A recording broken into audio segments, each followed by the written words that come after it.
حیدر صاحب نے last time اسلام کو بڑے اچھے طریقے سے ایکسپوز کیا تھا. وہ بیک سٹیج میں دوبارہ سے چلا رہے ہیں کہ انہیں ایڈ کیا جائے، تو ایڈ کر لیتے ہیں. اور محمد عربی صاحب، آپ نے لاسٹ ٹائم کی ویڈیو دیکھی تھی کہ حیدر صاحب نے اسلام کو جب ایکسپوز کیا تھا؟ میرے خیال سے آئی تھنک مجھے تھوڑا یاد ہے. چلیں ان کو اوپر بلا کے ذرا بات کر لیں، ان کو دیکھتے ہیں. جی وہ آ چکے ہیں. لاسٹ ٹائم انہوں نے اسلام کو بڑے اچھے طریقے سے ایکسپوز کیا تھا اور ہمیں بتایا تھا کہ ملا اور مولوی کس طریقے سے پیسہ اور عزت بنانے کے لیے یہ کام کرتے ہیں. 1500 روپیہ دے کے وہ اپنا مفتیوں کی ڈگری لیتے ہیں. تو آج میرے خیال میں پھر کچھ ایڈ کرنے کے لیے آئے ہیں. بار بار پرائیویٹ چیٹ میں لکھ رہے تھے مجھے ایڈ کرو. ہاں جی حیدر صاحب، آپ ایڈ ہو چکے ہیں. آج بھی کچھ ایکسپوز کرنا باقی رہ گیا ہے آپ کیا؟ السلام علیکم. ہلو، آواز آ رہی ہے؟ وعلیکم. ہاں، میں 2 دن پہلے گیا تھا یہاں پہ مفتی صاحب کے یہاں پہ بات کرنے کے لیے، آپ سے ڈیبیٹ کرانے کی بات کرنے کے لیے گیا تھا میں کہ بھائی ایگم سیکر سے بات کرنے کے لیے. تو انہوں نے مجھے ریپلائی دیا کہ وہ تو مرتد ہو چکے ہیں. تو میں نے بولا تو پھر اس کا کیا علاج ہے؟ تو بولے مرتد کو ہم سمجھا نہیں سکتے، جو آیت آپ نے دی نا، بولے اللہ خود نہیں سمجھا سکتا تو ہم کیا سمجھائیں گے. ہائے تو مجبور پھر اللہ، اللہ خود نہیں ہاں سمجھا سکتا. کیا بات ہے، مجبور اللہ. ہوں جی جی. ہاں، تو پھر میں نے بولا تو پھر اپنے کیا کرنے کا، کس طریقے سے اپنا کرنا ہے. تو بولے دیکھو جو کیا بولتے ہیں، لا فکرہ دین، تمہیں تمہارا دین مبارک ہو، ہمیں ہمارا دین مبارک ہو، ہم یہ کہہ سکتے ہیں. اچھا، میں نے لا بولا اکراہ ہمیں فی الدین، ہمارا لا ہاں اکراہ فی الدین کے اوپر میں نے ٹک ٹاک پہ یسٹرڈے ایک براڈ کاسٹ کی تھی. ہوں یہ لا اکراہ فی الدین پہ، ہوں ٹھیک ہے. اچھا، اگر لا اکراہ فی الدین کو آپ صحیح مانتے ہیں تو بھائی صاحب یہ پھر میری ایک بات آپ کو اب ماننی پڑے گی، کیونکہ یہ آپ کے مفتی صاحب نے کہا ہے. ٹھیک ہے. اچھا، آپ کے مفتی صاحب نے کہا ہے لا اکراہ فی الدین، رائٹ. اس کا مطلب ہے دین ہوں میں کیا ہے؟ تمہارے کوئی لیے تمہارا زبردستی دین، ہمارے لیے ہمارا. نہیں، دین میں کوئی جبر نہیں. ہوں اور لکم دینکم ولی دین، یہ 2 آیتیں لیتے آتے ہیں نا آپ مومن سارے. ہاں لکم ہاں دینکم ولی دین، یہ بھی اس نے کہا ہوگا یہ تمہارے دونوں لیے دن تمہارا دین، ہمارے لیے ہمارا دین. اب دین میں کوئی جبر نہیں ہے، رائٹ. ہوں اوکے، میں کہتا ہوں ٹھیک ہے. اب آپ اس بات سے مکریں گے نہیں تمام مولوی حضرات، ٹھیک ہے. یہ میں آپ کو دکھا دیتا ہوں اسکرین پہ.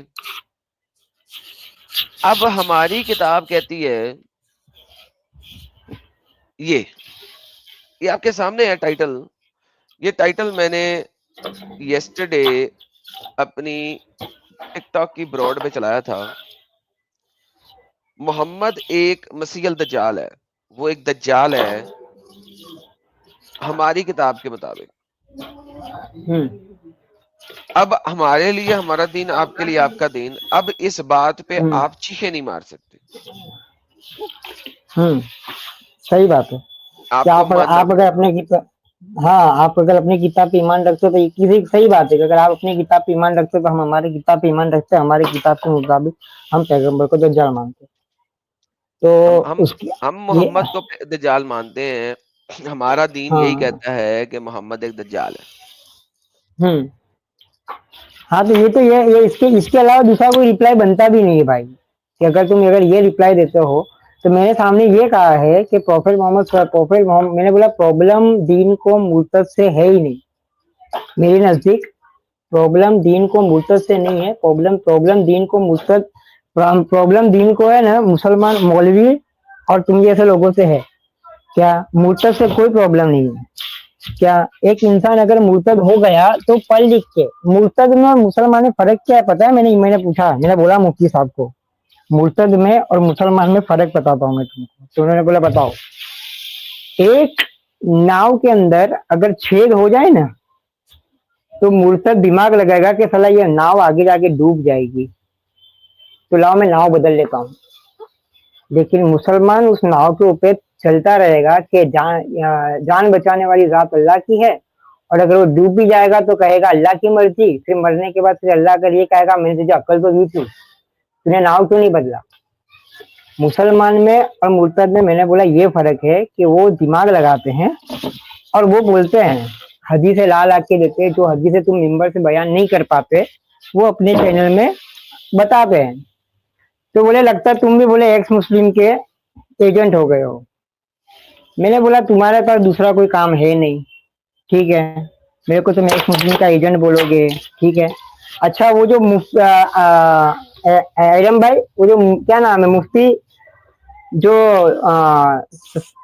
जो मना कर रहा था एक्स मुस्लिम साहिल को कि एडम फिकर को मत लेना, क्या नाम है उस मुफ्ती का? मुफ्ती हमदर्द, मुफ्ती बमदर्द। हाँ हाँ, वो सिरदर्द हमदर्द। वो मैंने बोला जब वो बात कर सकता है मुफ्ती होके एक्स मुस्लिम के साथ, वो बात कर सकता है, वो लाइन दे सकता है, वो लोगों को लिंक दे सकता है, ठीक है, तो मैंने बोला हम जाके बात क्यों नहीं कर सकते? तुम्हारे खुद के आना है नहीं। तो बोले हम आए हैं शरीयत के लिए, ठीक है। तो मैंने सीधा रिप्लाई मैंने दिया, मैंने बोला मैं बनाने वाला हूँ अब एक ग्रुप जो इंडिया के अंदर लागू करेगा शरीयत। तो उसने बोला ठीक है, किस तरीके से? तो मैंने देखो मैं जाऊंगा PIL दाखिल करूंगा और जाके कहूंगा कि जितने भी हमारे मुसलमान हैं उनको सजा मिलनी चाहिए शरीयत के मुताबिक। हम इंडियन लॉ को नहीं मानते, हम जुडिशरी के कोई भी सिस्टम को नहीं मानते। अगर हमारा मुसलमान चोरी करके पकड़ाया तो उसे 2 या 3 साल की सजा नहीं होनी चाहिए, उसका हाथ काट देना चाहिए कि हम तुम्हारी लॉ को मानते नहीं है, हम सिर्फ इस्लाम को मानते हैं। हमारे साथ वही सलूक होना चाहिए जो इस्लाम के अंदर कैदियों का होता है। बोले इस तरीके से तो बोले सब मुसलमान काफिर बन जाएंगे। मैंने बनते हो तो बनने दो। और जो मुसलमान शराब पीता है उसको 80 कोड़े मारने चाहिए। हाँ, जो लॉ है हमें भाई, हम चाहते हैं इस्लाम की शरीयत, तो शरीयत हमसे पहले लागू होगी हम पे, ठीक है।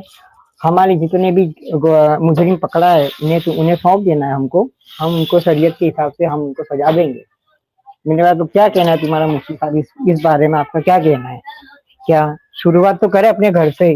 बोले नहीं, इस तरीके से तो लोग बोले आएंगे किस तरीके से? मैंने बोला आना ही किसको है, हमें तो हकीकत बतानी है कि भाई ये है जिससे तुम अभी तक तुमने जो मौज मसाला करा वो इस्लाम है नहीं, इस्लाम हकीकत में ये है भाई। क्या कोई भी अगर रेप करके पकड़ा है अगर हमारा कोई भी बंदा, उसे तुरंत ही पत्थर मार मार के मार दो, औरत हो या कोई भी हो। और अगर कोई भी मुसलमान लड़का किसी काफिर लड़की के साथ अगर पकड़ाया बात करते या उसके साथ रिलेशनशिप में अगर पकड़ाया हो तो उसे पकड़ के इस्लामिक लॉ के हिसाब से उसके पे केस किया जाएगा और उसे भी कोड़े मारे जाएंगे कि जब अल्लाह ने मना किया है ना कि काफिर लड़कियों से निकाह नहीं करना तो घुमा क्यों? मैंने बोला मेरे हाथ में अगर होता ना तो मैं तो यही करता, क्योंकि हमको कोई लेना ही देना नहीं है किसी भी मजहब से हमारा क्या लेना देना। वो लोग जब तुम ये कहते हो ना ला फिक्रा दिन, तुम्हें तुम्हारा दिन मुबारक हो, हमें हमारा दिन मुबारक हो, तो आ जाओ, हम हमारे दिन के मुताबिक चलते हैं, छोड़ो सारे दिन को। क्या जब ये सूरत अगर तुमको यूज करनी है तो ये सूरत के हिसाब से तो अपने सारे बच्चे सुधर जाएंगे अपने। एक भी क्रिमिनल मुसलमान नहीं होगा, ना ही कोई क्रिमिनल दाऊद इब्राहिम होगा, ना ही कोई क्रिमिनल लादेन होगा, ना ही कोई क्रिमिनल ये होगा। इस हिसाब से सारे लोग क्राइम के हिसाब से आ जाएंगे, खुद ही इस्लामिक लॉ के हिसाब से मर जाएंगे। बेहतरीन, बिल्कुल सर, सब मर जाएंगे। और तो फिर ये भाई ने पूछा मिस्टर सिंह ने, फिर इस्लामोफोबिया का रोना शुरू क्यों हो जाता है इन लोगों का? जब देखो ये इस तरीके से होता है कि जब तुम खुद की चड्डी नहीं पचा सकते ना, अपने पिछवाड़े में गू लगा हो तो अपने पिछवाड़े का गू देखना नहीं है, फिर दूसरे को देखना है भाई तेरे पिछवाड़े में गू लगा है, तो पर अपने खुद का नहीं देखने का कभी जिंदगी में। ये इंसानी फितरत है, वो एक बार लग जाएगा ना उस चीज में, वो लग जाएगा वो, तो उसको खुद की गंदगी कभी जिंदगी में नहीं दिखेगी, भले वो उसके अंदर कुछ भी करता होगा। यानी कि आपने फाइनली उनसे बात कर ली और उन्होंने फाइनली आपको बता दिया कि वो हमारे पास, सुन लेना, तो आपने फाइनली उनसे इंफॉर्मेशन ले ली और ये मिल गया आपको कि भाई साहब वो तो नहीं आ सकते हमसे बात करने के लिए, क्योंकि उन्हें पता है कि हमारे सामने वो खड़े नहीं हो सकते। हाँ, वो किसी के भी नहीं सामने नहीं खड़े रह सकते। तो फिर इसका मतलब है कि जो हम कर रहे हैं बिल्कुल सही कर रहे हैं, इस्लाम की हकीकत को बताना बहुत जरूरी है। तो ये बात तो सही है ना, तुम नहीं बताओगे तो कोई और तो बताएगा ना। اور انڈیا تم میں اگر اگر نہیں شریعہ بتاؤ گے. پراپر نافذ ہو گیا تو وہ اسلام ختم ہو جائے گا بقول آپ کے مفتی صاحب. کیا سر یہ نہیں آپ ہوتے. پہلے اتنے آنےسٹ قسم کے مومنٹ میرے پاس آئے ہیں تو میں تو اب حیران ہوں کہ آپ اپنے آپ کو مومن بھی کہہ رہے ہیں. لیکن چلے ٹھیک ہے وہ آپ کہتے رہیں, لیکن ایٹ لیسٹ آپ ایک سچے انسان ہیں. مجھے اچھا لگتا ہے آپ سے بات کر کے. اب